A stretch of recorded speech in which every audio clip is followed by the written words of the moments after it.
هو الحبيب الذي ترجى شفاعته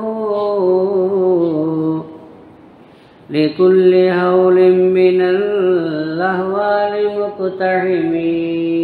مولاي صل وسلم دائما أبدا على حبيبك خير الخلق كلهم. السلام عليكم ورحمة الله وبركاته. الحمد لله رب العالمين عدد خلقه وزنة عرشه ورضا نفسه ومداد كلماته. سبحانك لا علم لنا إلا ما علمتنا إنك أنت العليم الحكيم. اللهم صل على سيدنا محمد وعلى آل سيدنا محمد وبارك وسلم عليه. أشهد أن لا إله إلا الله وأستغفر الله وأسألك الجنة وأعوذ بك من النار. اللهم ارحمنا برحمتك يا أرحم الراحمين.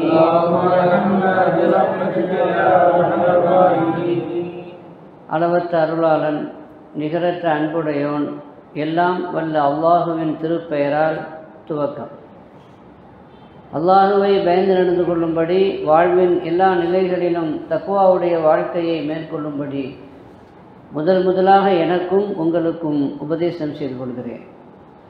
ரப்புல் ஆலமீன் ரமலான் மாதம் முழுவதும் பகல் காலங்களில் நோன்பு நோற்கவும் இரவு காலங்களில் நின்று வணங்கவும் பல ரமலான்கள் கிடைக்கவும் அல்லாஹ் தௌஃபீக் செய்வானார். இன்று சூரத்துல் அராஃப் ஓதப்பட்டது. அராஃப் என்றால் யார்? அராஃப் வாசிகள் என்பவர்கள் யார்? குர்ஆனுடைய தஃசீரிலே நாம் இதை விளங்கிக் கொள்ள வேண்டிய கடமை நமக்கு இருக்கிறது. ஒரு மனிதன் இறந்துவிட்டால் கியாமத்து நாளிலே மனிதர்கள் 3 நிலையாக இருக்கிறார். குல்லு நஃப்ஸின் தாயிகத்துல் மௌத். அல்லாஹ் சொல்கிறான், ஒவ்வொரு ஆத்மாவும் மரணத்தை சுவைத்தே தீரும். ஃபைனமா துவஃபௌன உஜூரக்கும் யௌமல் கியாமா. உங்களுடைய அமல்களுக்குண்டான கூலியை நிரப்பமாக நீங்கள் கியாமத்திலே கொடுக்கப்படுவீர்கள். ஃபமன் ஸுஹ்ஸிய அனின் நாரி வ உத்கிலல் ஜன்னah ஃபக்கத் ஃபாஸ். நரகத்தை விட்டு வெளியாக்கப்பட்டு சொர்க்கத்தில் நுழைவிக்கப்பட்டால் அவன்தான் வெற்றி பெற்றான் என்று அல்லாஹ் சொல்கிறான். எனவே நரகத்திலிருந்து விடுதலையானால் மட்டும் பத்தாது, எங்கேயும் போகணும், சொர்க்கத்துக்கும் போகணும். சில நசீப் உள்ளவர்கள் சொர்க்கத்துக்கு போயிடுவாங்க, அவங்கெல்லாம் சொர்க்கவாசி. அல்லாஹ் பாதுகாக்கணும். சில பேர் நரகத்துக்கு போவாங்க, அவங்க நரகவாசி. 3வது ஒரு வகையாக இருக்குது, இவங்க சொர்க்கத்துக்கும் போக மாட்டாங்க, நரகத்துக்கும் போக மாட்டாங்க, நடுவில் இருப்பாங்க. இவங்க தான் அஸ்ஹாபுல் ஆராஃப், ஆராஃப் வாசிகள் என்று அறியப்படுகிறார். இந்த ஆராஃப் வாசிகள் யார்? சொர்க்கத்துக்கு போகிறது யாருன்னு நமக்கு தெரியும் ஓரளவுக்கு பொதுவாக. நரகத்துக்கு போகக்கூடியவங்க யாருங்கிறது நமக்கு தெரியும். ஆராஃப் வாசிகள் யார்? சொர்க்கத்துக்கும் போகாமல் நரகத்துக்கும் போகாமல் நடுவில் தொங்கிக்கிட்டு நிற்கக்கூடியவங்க, நடுவில் நிறுத்தப்படக்கூடியவங்க. இவங்க யாரு? அதை பற்றி அல்லாஹ் இந்த விரிவாக சொல்கிறான். சொர்க்கவாசிகளை பற்றியும் சொல்கிறான், அஸ்ஹாபுல் ஜன்னாவை பற்றியும் சொல்கிறான், அஸ்ஹாபுல் நார் நரகவாசிகளை பற்றியும் சொல்கிறான், அஸ்ஹாபுல் ஆராஃப் ஆராஃப் வாசிகளை பற்றியும் அல்லாஹ் சொல்கிறான். நாளை கியாமத்து நாளையில் நாம் செய்த அமல்கள் நிற்கப்படும். அப்படி நிற்கப்படும் பொழுது ஹுமன் சகுலத்து மவாசீனுஹு ஃபௌலாயிக ஹுமுல் முஃப்லிஹூன். நன்மையின் தட்டு கணக்கு விட்டால் அவர்கள் ஜெயசீலர்கள், வெற்றி பெற்றவர்கள். அவங்க எங்கே போயிடுவாங்க? அவன் ஹப்பத்து மவாசீனுஹு, அவனுடைய அந்த நன்மையின் தட்டு எடை குறைஞ்சிருச்சு. நன்மையின் தட்டு எடை குறைஞ்சிச்சுன்னு சொன்னால் அப்போ என்ன அர்த்தம்? பாவத்தின் அந்த தட்டு கூடிச்சுன்னு அர்த்தம். அவன் ஹப்பத்து மவாசீனுஹு ஃபௌலாயிக நஷ்டவாளர்கள் என்று அல்லாஹ் சொல்றான். அப்போ சொர்க்கத்துக்கு போகணுமானா நன்மையின் தட்டு கூடணும். நரகத்துக்கு போகக்கூடியவங்க யாருன்னா பாவத்தினுடைய அந்த கணக்கு கூடணும், அவங்க தான் நரகத்துக்கு போவாங்க, இவங்க சொர்க்கத்துக்கு போவாங்க. இப்போ ஒரு சில பேர் இருக்கிறாங்க, அதை நிறுத்து பார்த்ததில் அந்த மீசான் தராசில் இவங்க நன்மைகளும் வைக்கப்பட்டது ஒரு தட்டில், அவங்களுடைய பாவங்களே வைக்கப்பட்டது இன்னொரு தட்டில். ஏதாவது ஒன்று இறங்கணும்ல, ஏதாவது ஒன்று இறங்கினாத்தானே அதை வச்சு முடிவு செய்ய முடியும். நன்மையின் தட்டு கணக்கு விட்டால் சொர்க்கம், அல்லது பாவத்தின் தட்டு கணக்குச்சுன்னா நரகம். இது என்னன்னா ரெண்டு சமமாக நிற்கிது. நன்மையின் தட்டும் பாவத்தின் தட்டும் கீழே மேலே போகலை, சமமாக நிற்கிது. இவங்க தான் ஆராஃப் வாசிகள். இவங்க சொர்க்கத்துக்கும் போக மாட்டாங்க, நரகத்துக்கும் போக மாட்டாங்க. ஏன் சொர்க்கத்துக்கு போக மாட்டாங்க அப்படின்னா நன்மை செய்திருக்காங்கல்ல, பாதி அளவு நன்மை செய்திருக்கிறாங்க, ஓரளவுக்கு 50-50. இவங்க நரகத்துக்கு ஏன் போக மாட்டாங்கன்னா நன்மை இருக்குது, சொர்க்கத்துக்கு ஏன் போக மாட்டாங்கன்னா பாவம் இருக்குல்ல. அல்லாஹ் ரொம்ப நீதமானங்க, அவன் நீதத்தின் பிறகு அவன் என்ன செய்தாலும் அது நீதம் தான். அம்மா ரப்புக்க வல்லாமல் அல்லாஹ் யாருக்கு என்ன செய்யறதில்லை, அநியாயம் செய்யறதில்லை. அவன் என்ன செய்தாலும் அது என்னதான். பொதுவான விதி என்னன்னா, ஒரு நல்லவனுக்கு நரகத்தில் போட முடியுமா, போட்டாலும் அது அல்லாஹ்வுடைய நீதி தான். ஒரு பாவியை சொர்க்கத்துக்கு அனுப்பினாலும் அதுவும் அல்லாஹ்வுடைய நீதி தான். இப்போ நம்ம சொர்க்கத்துக்கு போகிறோம், அல்ல நமக்கு சொர்க்கத்தை நசி பார்க்கணும் அப்படின்னு சொல்லலாம். அப்படி சொர்க்கத்தை நசி பார்க்குறான்னா அது அவனுடைய ரஹமத்தை கொண்டு தான் அது கிடைக்குமே தவிர சட்டம் நியாயம் பார்த்தா கிடைக்கிறதுக்கு வாய்ப்பே இல்லை. நம்ம என்ன அந்தளவுக்கு அமைச்சு இது கிழிச்சிட்டோம், அப்படி கொண்டு அமைச்சு நம்ம கிழிக்கலை. அப்படி கிழித்தவர்கள் நிறைய பேர் இருக்கலாம். யாராக இருந்தாலும் எவ்வளோதான் அமல் செய்தாலும் எவருமே சொர்க்கத்திற்கு அமலை கொண்டு போக முடியாது. இல்லை இந்திய அகதுக்கும் இவங்களில் யாரும் வெற்றி பெற மாட்டார்கள். அமளி அமலை கொண்டு வெற்றி பெற மாட்டார்கள். இல்லா இத அம்மது அல்லாஹு ரஹ்மதி, அல்லாஹ் அவனை தன்னுடைய ரஹமத்தை கொண்டு புரிந்து கொண்டானே தவிர. கால ரசூலுல்லாஹி ஸல்லல்லாஹு அலைஹி வஸல்லம். ஆயிஷா நாயகி அநேகமாக ஞாபகம் சரியா இருந்து ஆயிஷா நாயகி கேட்குறேன், யாரும் சொல்ல நீங்களும் அப்படித்தானா அப்படின்னு கேட்குறேன். நானும் அப்படித்தான். இல்லா இத அம்மதினி அல்லாஹு ரஹ்மதி, அல்லாஹ் என்னையும் அவனது ரஹமத்தை கொண்டு புரிந்து கொண்டாலே தவிர யாரும் என்ன செய்ய முடியாது, சொர்க்கத்துக்கு போக முடியாது. அப்போ சொர்க்கத்துக்கு போகிறது அல்லாஹ்வுடைய அருளை கொண்டுதான். கேள்விகளுக்கு கேட்பான் அல்லாஹ், ஆனால் பிடிக்கணும்னு நினைச்சா ஒருத்தரும் நம்ப முடியாது. புகார் செய்வுள்ள ஹதீஸ் வருது, ஃபமன் நூகிஷ உல்லிப ஃபமன் ஹூசிப கத ஹலக. ஒருத்தன் கேள்விகளுக்கு விசாரணைக்கு உள்ளாக்கப்பட்டாலே அவன் செத்தான், அவன் அதாவது தாங்கிறாங்க ரசூலுல்லாஹி ஸல்லல்லாஹு அலைஹி வஸல்லம். கேள்வி கணக்கு கேட்டு நம்ம ஒன்றுக்குமே என்ன செய்ய முடியாது, சட்டப்படி சொர்க்கத்துக்கெல்லாம் போக முடியாது. ஏன்னா அவன் செய்த நியமத்துகள் அளவிட முடியாமல் இருக்கிறது. நாம் செய்த இபாதத்து அதுக்கு ரொம்ப கொசுறு இல்லையா. அதனால் நம்ம அமலை கொண்டு நம்ம என்ன செய்ய முடியாதுங்க. அதனால தான் சொன்னாங்க, அதான் அல்லாவா பார்த்து கேள்வி கணக்கு இல்லாமல் என்ன செய்யணும், அல்லது அல்லாவா பார்த்து லேசாக கேள்வி கேட்கணும். இல்லைன்னா அவ்வளோதான். பிடிக்கணும்னு நினச்சா ஆரம்பிச்சிடும். இன்கம் டேக்ஸ் ஆஃபீஸர் வந்து நம்மளை பிடிக்கிறாங்கன்னு வச்சுக்கிட்டா என்ன செய்ய, அவன் பிடிக்கணும்னு நினச்சா நோண்டுவான்ல, நோண்டுன்னா அவ்வளோதானே, தப்ப முடியாதுல்ல. அது மாதிரி அதை விட மேலானதாக இருக்கும். ஆக ரப்புல் ஆலமீன் நம்மளை சொர்க்கத்துக்கு நசீபாக்கணும். எதை கொண்டு, ரஹமத்தை கொண்டு தான் அல்லாஹ் நமக்கு நசீபை கொடுக்கணும்.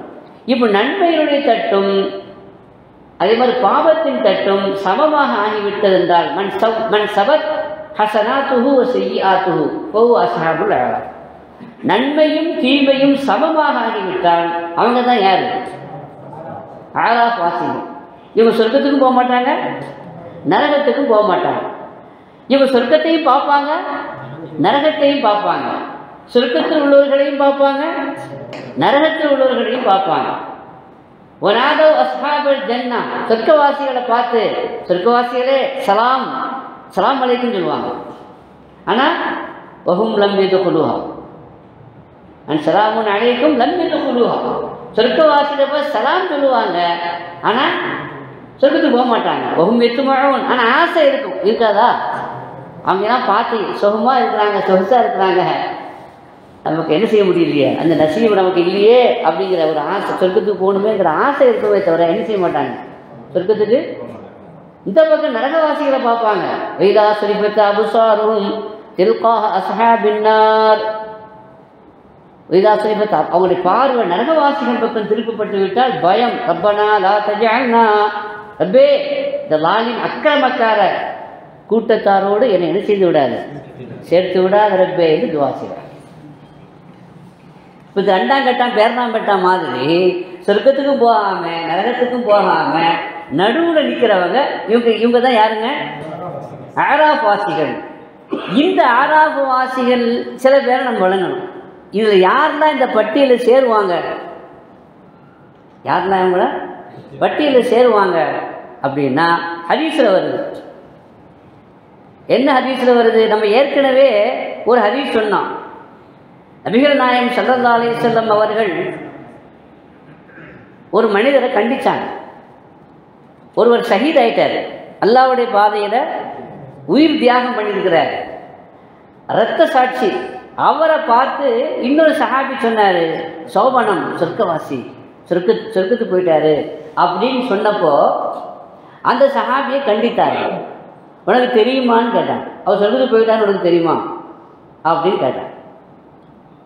ஒருவேளை ரெண்டு காரியம் சொல்கிறாங்க. அதில் ஒரு காரியம் என்னென்னா, தேவையில்லாத பேசியிருக்கலாம்ல, அவர் என்ன செய்யலாம், தேவையில்லாத பேசியிருக்கலாம்ல. இதுலேருந்து என்ன தெரியுது, ஒரு மனிதர் ஷஹீதாயிட்டார், அதனால் நரகத்துக்கு போக முடியாது, போக மாட்டார், அல்ல அனுப்ப மாட்டான். ஆனால் சொர்க்கத்துக்கும் போக முடியாது, ஏன்னா தேவையில்லாதவர் பேசியிருக்கார், தடுத்து நிறுத்தப்படுகிறார். இடையில என்ன செய்யப்படுறார், தேவையில்லாத பேசுகிறது எவ்வளோ ஆபத்தானதுங்கிறது நம்ம என்ன செய்யணும், தொடர்ந்து பார்த்து கொண்டே வருகிறோம். நாவை என்ன செய்யணும், அடக்கணும், நாவை பேணணும். இன்னொரு ஹதீஸில் வருது, நபிகள் நாயகம் ஸல்லல்லாஹு அலைஹி வஸல்லம் சொன்னாங்க, ஒரு மனிதர் ஜிஹாதுக்கு போனார். எப்படி ஜிஹாதுக்கு வந்தார் அப்படின்னா, தாய் தந்தைகளுடைய அனுமதி இல்லாமல் ஜிஹாதுக்கு வந்துட்டார். அனுமதி கேட்டார், கொடுக்கல, உடனே என்ன செய்தார், அவர் வந்துட்டார்.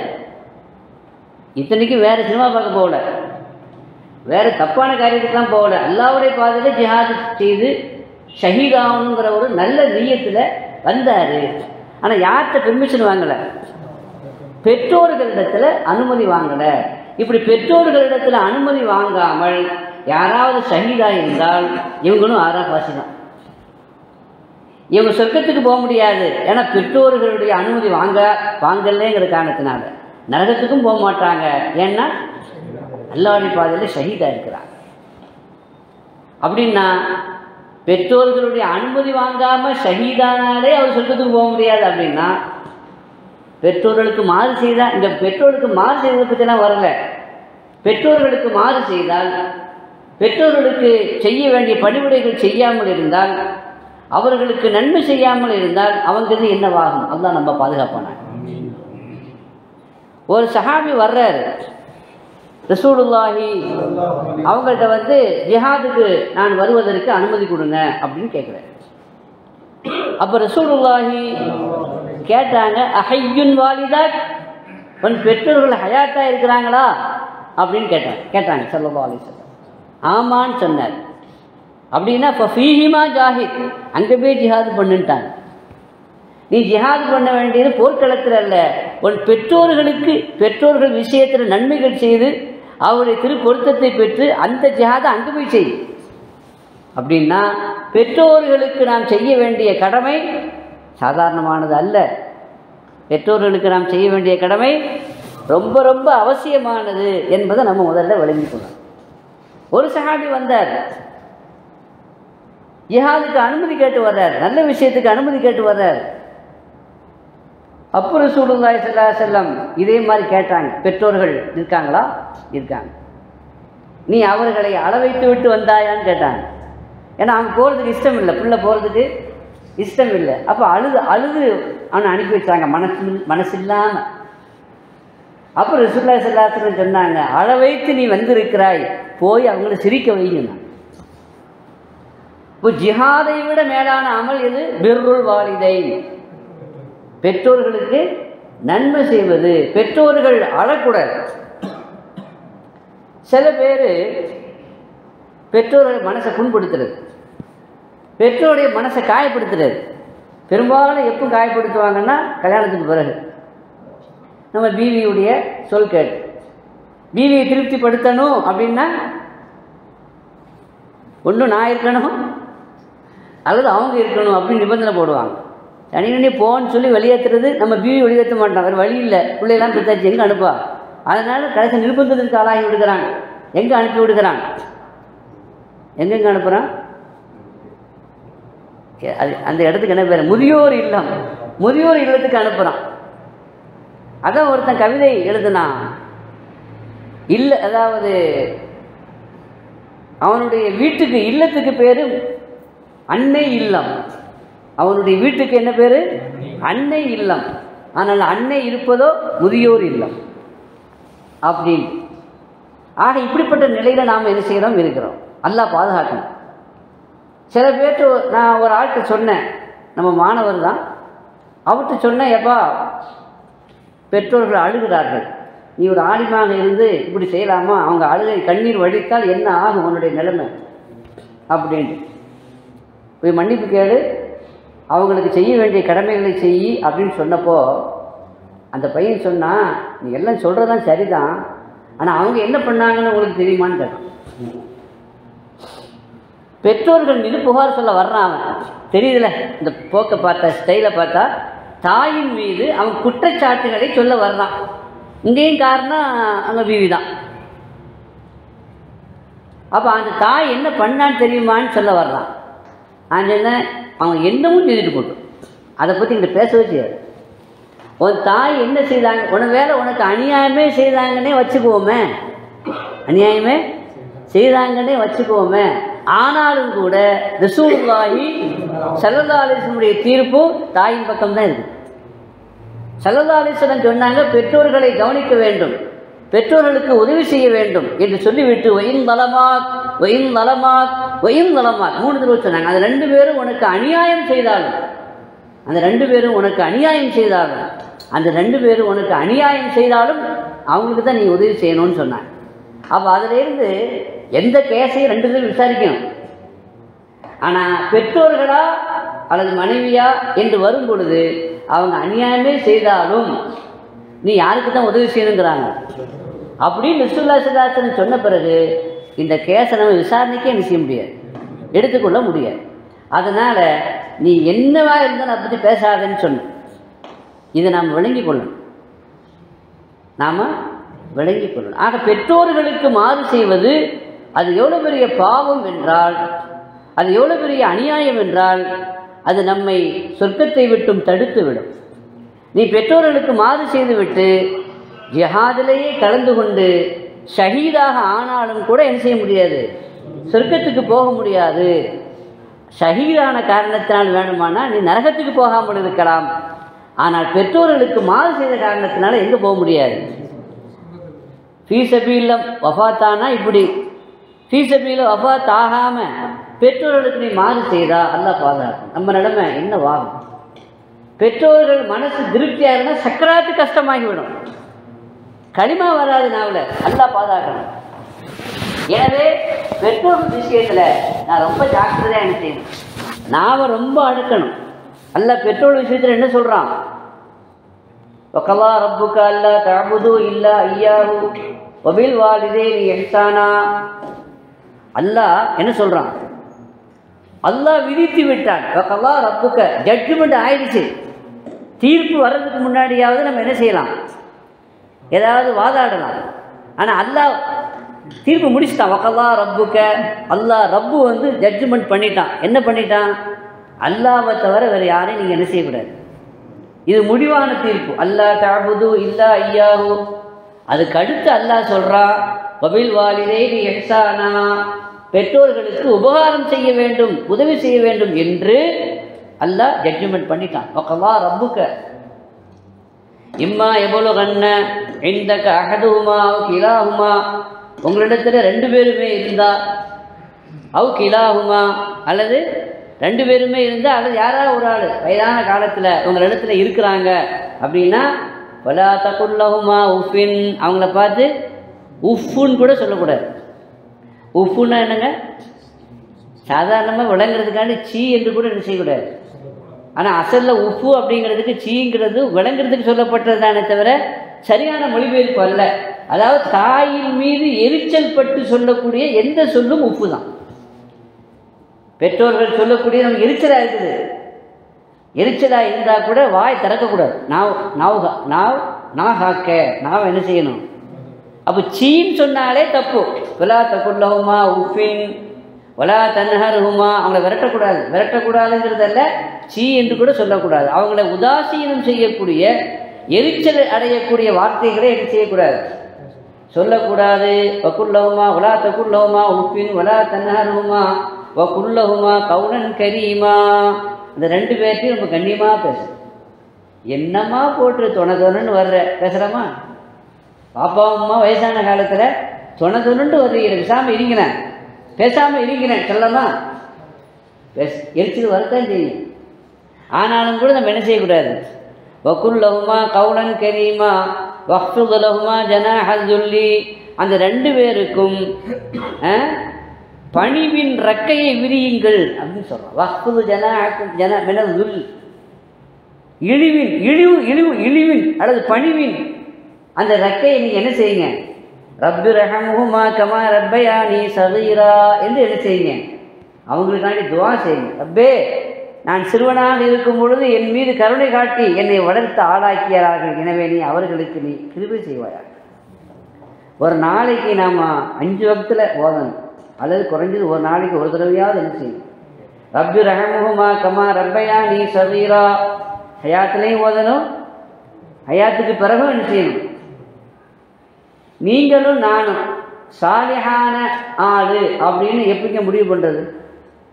சாலிஹான ஆட்கள் இருக்காங்கல்ல, சாலிஹான மனிதர் அப்படின்னு சொல்கிறோம்ல. சாலிஹான மனிதர்னா யாரு? உமையு துஇல்லாஹ வர் ரசூல ஃபௌலாயிக மஅல்லதீன அன்அமல்லாஹு அலைஹிம் மினன் நபிய்யீன வஸ்ஸித்தீகீன வஷ்ஷுஹதாஇ வஸ்ஸாலிஹீன். 4 படித்தரங்கள் இருக்கு. முதலாவது நபிமார்கள், ரெண்டாவது சித்தீகீன்கள், மூணாவது சுஹதாக்கள், நாலாவது சாலிஹீன்கள், நல்லோர்கள், நாதாக்கள். இந்த சாலிஹான ஒரு ஆள், நீங்கள் நான் சாலிஹான ஆளா அப்படிங்கிறத தீர்மானிக்கணுமானா எதை வச்சு தீர்மானிக்கலாம்? ஹயாத்துடைய காலத்திலே தீர்மானிக்கலான்னு சொல்கிறாங்க. எப்படி தீர்மானிக்கிறது? ஹதீஸில் வருது, ரசூலுல்லாஹி இதா மாத்தல் இன்சான் இன்கத்தஅமலுஹு, ஒரு மனிதன் இறந்து விட்டால் அவனுடைய அமல் அதோடு ஸ்டாப். மௌத்து வரைக்கும் தான் அமல் செய்ய முடியும். மௌத்து ஆகிட்டோம்னா அமல் செய்ய முடியாது. அமலுடைய வாசல் என்ன ஆகிடும்? அடப்பட்டு விடும். சில நல்லோர்கள் நாதாக்கள் மௌத்துக்கு பிறகு என்ன செய்வாங்க? அது கராமத்து, அல்லாஹ் அவங்களுக்கு கொடுத்த கிஃப்ட். சில பேர் கபூரில் தொழுதுகிட்டு இருக்காங்கல்ல, நபிமார்கள் கபூரில் தொழுகிறாங்க. அல் அம்பியா அஹ்யாவுன் ஃபி குபூரியும், நபிமார்கள் கபூரில் ஹயாத்தாக இருக்கிறாங்க. மேராஜ் ஹதீஸில் ராயித்து மூசா யுசல்லி ஃபி கபூரிஹி, மூசா நபி அலைஹிஸ்ஸலாமை நான் பார்த்தேன் கபூரில் தொழுதுகிட்டு இருக்கிறாங்க. சில பேருக்கு தொழுகையின் மீது இஷ்கு, தொழுகையின் மீது அவ்வளோ பிரியம். அதனால் அல்லாட்ட கேட்பாங்கண்ணா, நான் மூத்தா போனாலும் கபூரில் என்ன செய்யணும் சொல்லணும் அப்படி. நமக்கு இங்கேயே தொழுது பாடாக இருக்குது, கஷ்டமாக இருக்குது இல்லையா? ஒயினால கபீரத்துன்னு ரொம்ப பாரமாக இருக்குது. இல்லல் காஷகி, பயபக்தியுடையவர்களை தவிர. ஆனால் நல்லடியார்கள் மௌத்தானா நல்லவங்களாக இருந்தால் சொர்க்கம் கிடைக்கும்ல. ஹதீஸில் வருது, முன்கணிக்கையோட கேள்விக்கு சரியான முதல்ல பதில் சொல்லியாச்சுன்னா அவர் முதல் கட்டத்தில் வெற்றி பெற்றார். அப்போ அல்லாஹ் கபரை விசாலமாக்குவான், கபரை விசாலமாக்கிடுவான். எந்த அளவுக்கு விசாலமாக்குவான்? அவர் பார்வை எங்கே வரைக்கும் போகுதோ அந்த அளவுக்கு என்ன செய்வான்? விசாலமாக்கிடுவான். சொர்க்கத்தினுடைய கதவு திறக்கப்பட்டு விடும். எனவே அங்கிருந்து சுகந்தமான காற்று வீசிக்கொண்டே இருக்கும். சொர்க்கத்தினுடைய காற்று இந்த உலகத்திலேயே கபூர்லேயே வீசிக்கொண்டு இருக்கும். அப்போ கபூரை எப்படி ஆயிடும்? அவருக்கு சொர்க்கமாக ஆயிடும். வழக்கமாக சொல்லுவாங்க, நம் கண்ணவமத்தில் ஆரோஸ், புதுமாப்பிள்ளை மாதிரி தூங்குப்பான், ராகத்தா எரின்னு இருக்கு. புது மாப்பிள்ளை மாதிரி நீ தூங்கு அப்படின்னு சொல்லுவாங்க. நம்ம தூங்கலாம்ல? துனியாவில் தான் அமல் செய்து கஷ்டப்பட்டு உழைத்து பாடுபட்டு நிறைய சவாபுகளை பெறணுங்கிறதுக்காக வேண்டி செய்தோம், வேலை செய்தோம். இப்போ அல்லாவே சொல்லிட்டான், இப்போ ஒன்றும் செய்வான் கபூரில், நீங்கள் என்ன செய்யுங்க, தூங்குங்க. அதுவும் எப்படி தூங்குங்க? நம்மத்தில் அரூஸ் புது மாப்பிள்ளை தூங்குற மாதிரி தூங்கணுமா? புது மாப்பிள்ளை தூங்கும் பொழுது சாந்தி முகூர்த்தத்தை முடிஞ்சு ரொம்ப சந்தோஷமாக ராகத்தாக தூங்குவார்ல, அந்த மாதிரி தூங்கு அப்படின்னு சொல்லப்படும்.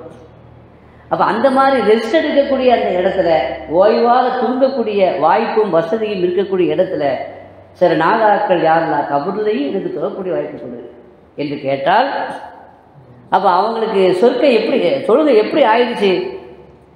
எனக்கு உங்களுக்கு எப்படி தெரியாது, நீங்கள் எப்படி நாதாக்கள், சாதாரணமான மக்களுக்கு நான் சொல்கிறேன், தொழுகைனால எப்படி இருக்குதுங்க? ரொம்ப பாரமாக இருக்குது. ஆனால் ரசூலுல்லாஹி ஸல்லல்லாஹு அலைஹி வஸல்லம் சொல்கிறாங்க, எனக்கு 3 விஷயம் எனக்கு பிரியமாக ஆக்கப்பட்டது. 3 விஷயம். 1 அத்தர், 2வது பெண்கள் மனைவிமார்கள் எனக்கு பிரியமாக எனக்கு பிரியம் சொல்லலை, பிரியமாக ஆக்கப்பட்டது. ஹுப்பிப இலைய அந்நிசாஉ, பெண்கள் எனக்கு பிரியமாக ஆக்கப்பட்டார்கள். பாவப்பட்டவங்க அவங்களுக்காக வேண்டி வாதாடக்கூடியவர்கள் உலகத்தில் யாருமே இல்லை. பெரும்பாலும் பெண்கள் அநியாயம் செய்யப்படுவார்கள். அதனால் அவங்க மீது உள்ள கருணையின் காரணமாக எனக்கு அந்த பிரியத்தை என்ன செய்யப்பட்டது. 3வது சொல்கிறாங்க, ஜுஇலத் குர்ரத்து ஐனி ஃபிஸ் ஸலாத், என்னுடைய கண் குளிர்ச்சி தொழுகையில் ஆக்கப்பட்டதுங்கிறாங்க. அப்போ ரசூலுல்லாஹ்வுக்கு தொழுகைங்கிறது எப்படிங்க? ராகத்தானது, அதுதான் அவங்களுக்கு கண் குளிர்ச்சி. அதே மாதிரி அந்த வழியில் வந்த நாதாக்கள் நல்லோர்களுக்கும் தொழுகை என்பது எப்படி இருக்காது? அயற்சியாக இருக்காது, களைப்பு, அதாவது பாரமாக இருக்காது. பின்ன எப்படி இருக்கும்? சாபித்துல் பன்னானி ரஹ்மத்துல்லாஹி அலைஹி அவர்களை கபூரில் அடக்கம் பண்ண பிறகு ஒரு ஆள் என்னுடைய பரிசு நான் கபூரில் குனியும் பொழுது விழுந்துருச்சு அப்படின்னு பின்னாடி கம்ப்ளைண்ட் பண்ணார். அப்போ அது எடுக்கணும் அப்படின்ட்டு. அப்போ அது எடுக்கிறதுக்காண்டி கபூரை தோண்டினாங்க. கபூரை தோண்டினா அங்கே கபூரில் எழுந்து தொழுதுட்டு இருக்கார் சாபித்துல் பன்னானி ரஹ்மத்துல்லாஹி. அதை எடுத்துட்டு கண்ணியமான முறையில் அடக்கம் செய்துட்டாங்க. அவங்க வீட்டில் போய் கேட்டாங்க, அப்படி என்ன அவர் எப்படி என்ன அமல் செய்தார், அவர் அல்லாட்ட ஏதாவது துவா கேட்டாரா என்று கேட்கும்போது அவங்க மகள் சொன்னாங்க, அவங்க ஒரு துவா கேட்டது எனக்கு தெரியும். என்ன துவானா, யாருக்காவது கபூரில் தொழக்கூடிய நசீபு கொடுக்குறதா இருந்தால் எனக்கு அந்த நசீபை கொடு என்று துவா செய்வார். அல்லா கபூல் ஆகிட்டான்.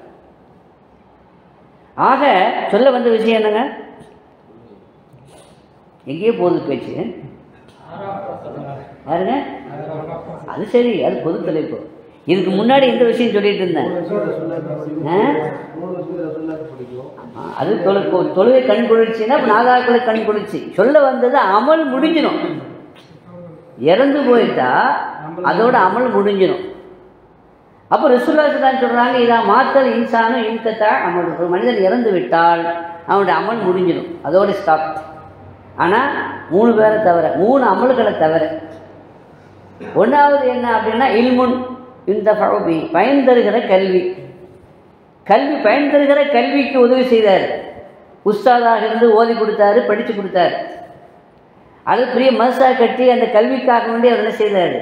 அந்த கல்வி ஸ்தாபனம் நடக்கிற வரைக்கும் காலமெல்லாம் அவருக்கு என்ன கிடைக்கும்? அந்த அமல் ஒரு தடவை தான் செய்திருப்பார், ஆனால் அவர் நன்மை வந்துக்கிட்டே இருக்கும். அதே மாதிரி முராபித், இந்த ஹதீஸ்ல வருது.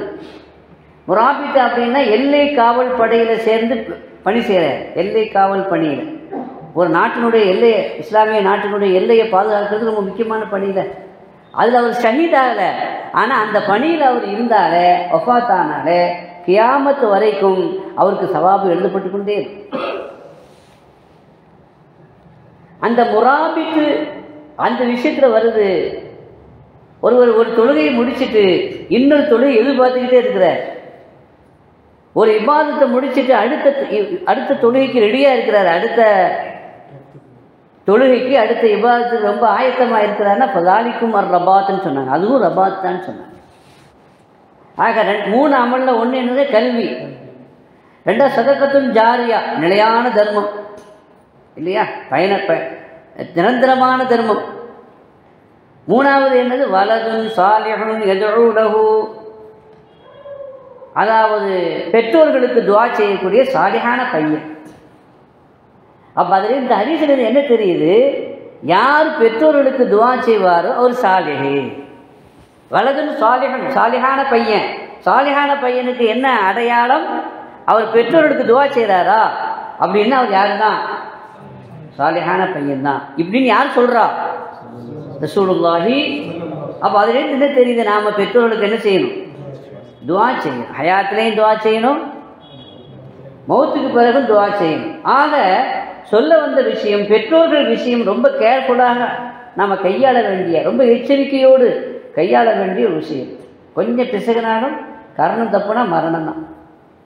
எனவே பெற்றோர்கள் விஷயத்தை ரொம்ப எச்சரிக்கையாக இருக்கணும். எந்த அளவுக்கு அது சொல்லப்பட்டிருக்குது அப்படின்னா, அல்லாஹ்வுடைய பாதையில் ஜிஹாது பண்ணி ஷஹீதாக ஆனாலும் கூட இவர் பெற்றோருடைய சொல்ல கேட்கலன்னா, அல்லாஹ்வுடைய பாதையில் ஜிஹாது செய்வதற்கே பெற்றோருடைய அனுமதி இல்லாமல் போகக்கூடாது அப்படின்னா கொஞ்சம் கவனிச்சுக்கங்க. அதை விட வேறு என்ன அமல் இருக்குது இல்லையா? எனவே பெற்றோர்களுடைய அனுமதி இல்லாமல் நாம் என்ன செய்யக்கூடாது? ஜிஹாதுக்கே போகக்கூடாதுன்னு மற்றதை நீங்கள் விளங்கிக் கொள்ளணும். அல்லாஹ் நமக்கு தௌஃபீக் செய்வானா. அப்படிப்பட்ட ஒரு சிறந்த அமல் தான் பெற்றோர்களுக்கு அல்லாஹ்வுக்கு அடுத்தபடியாக நாம் செய்ய வேண்டிய கடமை யாருக்கு? அது பெற்றோர்களுக்கு என்பதை குர்ஆனிலே அல்லாஹ் தஆலா தீர்ப்பே பண்ணிட்டான்.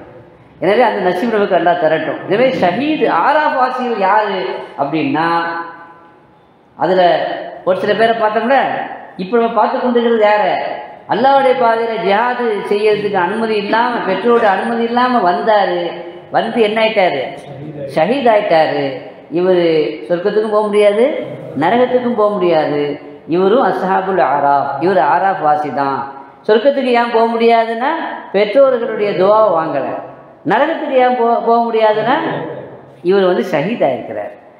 இப்போ கடைசியில் முடிவு என்ன? சொர்க்கத்துக்கும் போகாமல் நரகத்துக்கும் போகாமல் நடுவில் இருக்கிறாங்க இவங்களாம்.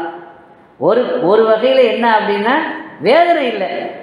நரகத்துக்கு போனதுன்னா வேதனை இல்லாமல் இருக்கிறாங்க. ஆனால் சொர்க்கவாசிகளை பார்த்து அவங்க ஜல்சா பண்ணிட்டு இருக்கிறாங்க, சுகமாக இருக்கிறாங்க, ரொம்ப ஜாலியாக இருக்கிறாங்க, என்ஜாய் பண்ணிட்டு இருக்கிறாங்க. இவங்க அதை பார்த்தாலே கொஞ்சம் கஷ்டம் தானே, அதுவும் வேதனை தானே. ஒரு மனிதன் என்ஜாய் பண்ணுறான் அப்படின்னா அந்த வாய்ப்பு நமக்கு கிடைக்கலன்னு சொன்னால் அதுவே வேதனை தானே. அந்த அதாபு இருக்கும். அதில் நம்மளை பாதுகாக்கணும். சரி, இப்போ இந்த அஸ்ஹாபுல் ஆராஃபுடைய முடிவு என்ன? அல்லாஹ் கடைசியில் கொஞ்சம் காலம் அவனுக்கு போட்டு கொஞ்சம் ஒரு வாட்டிட்டு அல்லாஹ் என்ன செய்வான் பின்னாடி? ஏன்னா நரகத்துக்கு தான் அனுப்ப முடியாதுல்ல. அதனால் கடைசியில் என்ன செய்வான்? அது எப்போ அனுப்புகிறான்னு தெரியாது. அவங்களுடைய நிலையை பொறுத்து, அவங்களுடைய தரத்தை பொறுத்து அது உடனே அனுப்பலாம், அல்லது கொஞ்சம் காலம் கழித்து அனுப்பலாம், அது ரொம்ப காலம் கழித்து அனுப்பலாம். அல்லாஹ் நம்மளை பாதுகாக்கணும், நாம் சொர்க்கவாசியாக ஆகணும். அல்லாஹ் நம்ம தௌஃபீக் செய்வானாக. பிஹக்கி சய்யிதினா முஹம்மத் வ ஆலி சய்யிதினா முஹம்மத் ஸல்லல்லாஹு அலைஹி வஸல்லம். வ ஆகிரு தஅவானா அனில் ஹம்துலில்லாஹி ரப்பில் ஆலமீன்.